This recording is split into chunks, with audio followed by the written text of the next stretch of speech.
சிங்கப்பூரின் 9வது அதிபராக திரு தர்மன் சண்முகரத்னம் தேர்ந்தெடுக்கப்பட்டிருக்கிறார். அவர் 70 விழுக்காட்டுக்கும் அதிகமான வாக்குகளை பெற்று வெற்றி பெற்றுள்ளார். அவர் செப்டம்பர் 14ஆம் தேதி பதவியேற்பார் என தெரிவிக்கப்பட்டுள்ளது.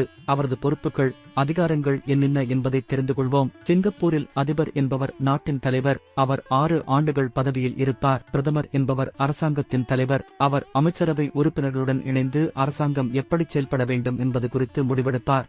அதிபருக்கு 2 முக்கிய பொறுப்புகள்.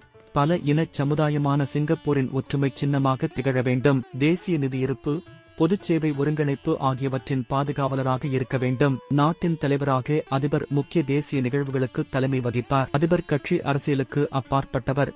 அதனால் எந்த அரசியல் கட்சியிலும் அவர் உறுப்பினராக இருக்க முடியாது. தேசிய ஒருமைப்பாட்டின் சின்னமாக திகழும் அதிபர் அரசியல் ரீதியாக நடுநிலையாக இருக்க வேண்டும். எந்த அரசியல் சர்ச்சையிலும் சிக்கக்கூடாது. அரசமைப்பு சட்டப்படி அதிபர் குறிப்பிட்ட சில விவகாரங்களில் சொந்தமாக முடிவெடுக்க அதிகாரம் உண்டு. அவற்றை தவிர்த்து மற்ற விவகாரங்களில் அமைச்சரவையின் ஆலோசனைக்கு ஏற்ப செயல்பட வேண்டும். பொதுவெளியில் அரசாங்க கொள்கைகள் பற்றி கருத்துரைக்கும் போது அமைச்சரவையின் ஆலோசனைப்படி நடந்து கொள்ள வேண்டும்.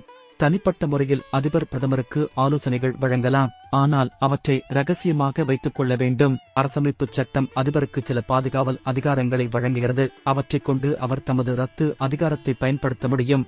அவை: சிங்கப்பூரின் கடந்த கால இருப்பிலிருந்து நிதியை எடுக்க அரசாங்கமோ நாடாளுமன்றமோ முடிவெடுத்தால் அதிபர் அதனை தமது ரத்து அதிகாரத்தை பயன்படுத்தி தடுக்க முடியும். தலைமை நீதிபதி, உச்ச நீதிமன்ற நீதிபதிகள் உட்பட பொதுச் சேவை அலுவலக நியமனங்களை அதிபர் ரத்து அதிகாரம் கொண்டு நிறுத்த முடியும். பாதுகாவல் பொறுப்பு: லஞ்ச ஊழல் புலனாய்வு பிரிவு இயக்குநரின் விசாரணைக்கு பிரதமர் ஒப்புதல் அளிக்காத ஒரு சூழலில் அதிபர் தமது அதிகாரத்தை பயன்படுத்தி ஒப்புதல் அளிக்க முடியும்.